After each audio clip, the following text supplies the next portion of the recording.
Hello guys! Today we design this text effect in Canva, so let's start. First, go to Element and search Heart. Select this one.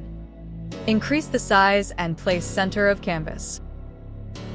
Go to Text, add a text box and type the text.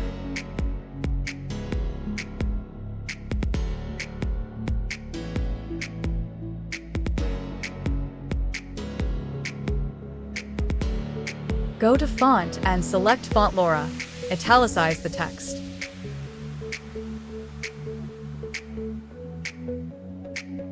Change font color to white. Duplicate this page and change font color to red and heart color to white. Place text behind the heart image. Download the both slide. Upload it to design. Go to Apps and search Blend Image. Select this one. Select this image as top layer and this as bottom layer. Click on Add to Design.